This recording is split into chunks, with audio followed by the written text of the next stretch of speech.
The phone call came on a Tuesday afternoon. Diana had just finished a client presentation when her phone buzzed with an unfamiliar number. The voice on the other end was professional, courteous, almost apologetic. "Mrs. Chen, this is Sarah from First National Bank. I'm calling regarding some unusual activity on your joint account." Diana's heart quickened slightly. Unusual how? There was a pause. The kind of pause that changes everything. "Well, we noticed charges at the Riverside Hotel downtown. Large purchases at restaurants, jewelry stores. The pattern seemed inconsistent with your typical spending habits." Diana's mouth went dry. "I see. The thing is, Mrs. Chen, when we tried to verify these charges, someone came into our branch this morning. A woman who looked remarkably like you, accompanied by your husband. She had identification. She knew account details. But something felt off to our manager, so we're following up." Diana sat down slowly in her office chair, the afternoon light streaming through the windows suddenly feeling too bright, too sharp. "My husband is on a business trip," she said quietly. "In Seattle." The silence on the other end spoke volumes. That evening, Diana sat across from her mother in the small kitchen where she'd grown up. The same yellow curtains still hung in the windows. The same ceramic rooster still perched on the shelf by the stove. Janet poured tea with steady hands, her silver hair catching the overhead light. "Tell me everything, sweetheart." Diana's voice trembled as she recounted the bank's call. How she'd checked Marcus's location sharing turned off. How his recent social media had been sparse, carefully curated. How the last 3 business trips had all been to the same city where they actually lived. "He's here," Diana whispered. "He's been here the whole time, pretending to be away." Janet reached across the table and took her daughter's hand. Her grip was firm, grounding. "The question isn't just what he's done," Janet said softly. "It's what you're going to do about it. And Diana, whatever you decide, I want you to remember something I learned the hard way. Revenge that destroys you isn't revenge at all. It's just another kind of betrayal, this time of yourself." Diana nodded slowly, tears sliding down her cheeks. The next morning, Diana did something she'd never done before. She called in sick to work, dressed in comfortable clothes, and became invisible in her own life. She drove to the Riverside Hotel, parked across the street, waited at 11:30. They emerged, Marcus, wearing the navy suit she'd helped him pick out for their anniversary, and beside him, a woman who could have been Diana's twin. Same height, same build, same gorgeous dark skin, same textured hair styled in loose curls. Even the confident walk was similar, but it was the intimacy that broke something inside Diana. The way Marcus's hand rested on the small of this woman's back, the way they laughed together, easy and unguarded. Diana sat in her car and watched her marriage walk away down the sidewalk. That night, Diana made her decision. She didn't confront Marcus when he called from his hotel in Seattle, his voice cheerful and distant. She didn't scream or cry or beg. Instead, she said, "I love you," like she always did, and "travel safe," and "see you Friday." Then she got to work. Diana had built her career on strategy, on understanding what people wanted and showing them how to get it. Now, she would use those skills for something else entirely. He called the bank back, asked detailed questions, learned that Rebecca Torres, that was her name, had been added to certain accounts using forged documents. That was fraud, actionable fraud.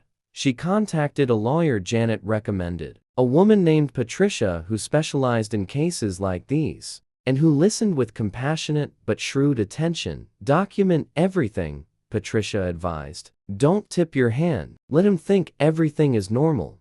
Diana spent the next 3 days becoming a detective in her own life. She found hotel receipts in Marcus's jacket pocket, text messages on an old tablet he'd forgotten about, credit card statements showing a pattern going back 6 months. 6 months of lies. 6 months of this double life.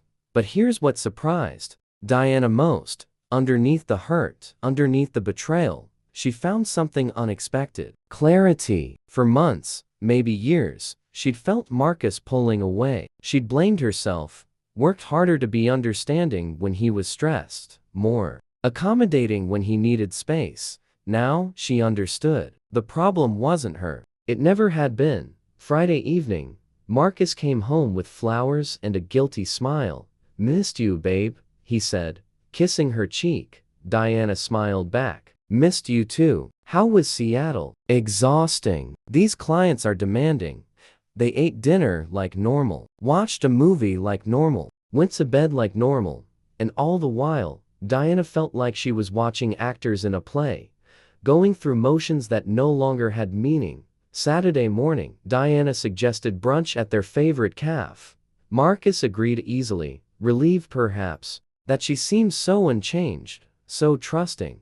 They sat by the window, morning light streaming across their table. Diana ordered her usual eggs Benedict, extra hollandaise. Marcus got his standard omelet. "I need to tell you something," Diana said softly. Marcus looked up, a flicker of concern crossing his face. "What's wrong?" "I know," she said simply. The color drained from his face. "Know what?" "About Rebecca, about the hotels, about the joint account you've been draining to fund your second life."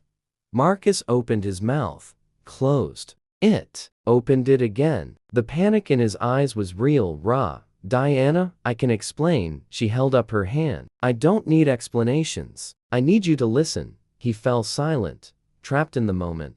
"Here's what's going to happen," Diana continued, her voice steady despite her racing heart. "You're going to move out today. You're going to cooperate fully with the divorce. And you're going to return every penny you stole from our accounts, or I'm pressing charges for fraud and identity theft." "Diana, please, I'm not done."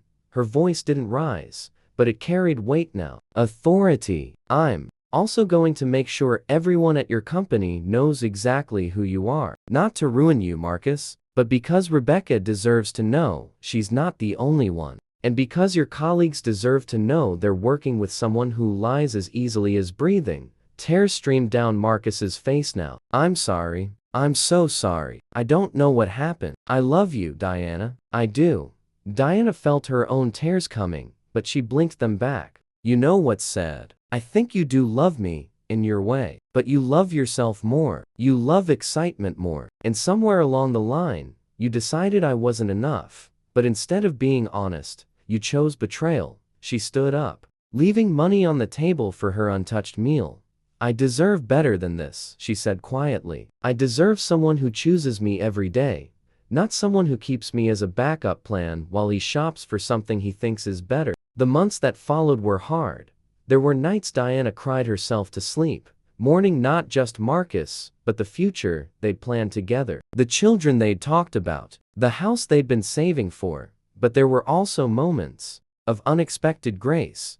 Her mother stayed with her through the worst of it, making soup and tea and simply being present when words weren't enough. Her friends rallied, showing up with wine and laughter and fierce loyalty. And slowly, Diana began to rediscover herself. The woman she'd been before Marcus, and the woman she was becoming after him. She took up painting again, something she'd loved in college, but abandoned. Her apartment filled with canvases, some angry and dark, others soft and hopeful. She traveled alone for the first time in years, spending a week in New Mexico, hiking through red rock canyons and watching sunsets that made her feel both small and infinite. She learned that healing wasn't linear. Some days she felt strong and certain, other days she felt shattered. Both were okay. Both were part of the journey. 9 months after that phone call from the bank, Diana sat in a different cafe on a Saturday morning. She was meeting Patricia, her lawyer, to celebrate the finalized divorce. Marcus had paid back the money, signed the papers, and quietly left the city for a job somewhere else. Rebecca, it turned out, had ended things with him when she learned the truth. She'd even called Diana once to apologize, her voice shaking with her own hurt and humiliation. "I thought he was separated," Rebecca had said. "He showed me apartment listings, talked about starting over. I feel like such a fool." Diana had surprised herself by feeling compassion for this woman. "We both were fooled," she'd said gently, "but we're both free now." Patricia arrived with her briefcase and a smile. "Well, it's official. You're a free woman." Diana raised her coffee cup. To freedom, Patricia echoed. Then she added softly, "You know, All my years doing this work, I've seen a lot of people destroyed by betrayal, but I've also seen some people transformed by it. You're one of the transformed ones, Diana. Diana smiled. I don't feel transformed. Most days I just feel like I'm figuring it out as I go. That's what transformation looks like, Patricia said. It's not dramatic. It's daily. It's choosing yourself, one small decision at a time. That afternoon, Diana stood in front of a new painting. It was her largest, yet nearly 5 feet tall. The canvas showed a woman walking away from a mirror, her reflection fragmented and dissolving behind her while she moved forward into light. Her mother studied it carefully. It's powerful, Janet said. Is that how you feel? Like you're leaving behind a broken reflection? Diana considered this. I think I'm leaving behind the person I thought I had to be. The perfect wife. The understanding partner. The woman who made herself smaller so someone else could feel bigger. And who are you now? Diana smiled. I'm still figuring that out. But whoever she is, she's mine. Completely mine. A year after the phone call that changed everything, Diana received an unexpected message. It was from Marcus. She almost deleted it without reading, but curiosity won out. Diana, I know I have no right to contact you. I just wanted you to know I'm in therapy, really working on myself. I understand now what I destroyed, and I'm so deeply sorry. You were always too good for me. I hope you're happy. You deserve every good thing. Diana read it twice, then set her phone down. She felt nothing. No anger, no satisfaction, no lingering pain. Just a quiet sense of closure. She didn't respond. There was nothing left to say. That evening, Diana had dinner with friends at a new restaurant downtown. The conversation flowed easily, full of laughter and stories and plans for the future. On her way home, walking through the city streets under autumn stars, Diana caught her reflection in a shop window. She paused, really looking at herself. She saw a woman with natural curls framing her face, red lipstick perfectly applied, wearing a dress she'd bought because she loved it, not because anyone else would. A woman whose eyes held both sadness and strength, wounds and wisdom. She saw herself, fully, completely herself. And she smiled. Because this woman looking back at her was someone worth knowing, worth celebrating, worth choosing. Every single day, the betrayal hadn't destroyed her. The pain hadn't diminished her. Instead, somehow, impossibly, she'd been refined by fire into something stronger, clearer, more authentically herself than she'd ever been. Diana continued walking home, her steps light with something that felt surprisingly like joy. Behind her, the reflection in the window faded. Ahead, the future waited, unknown, unwritten, and entirely hers.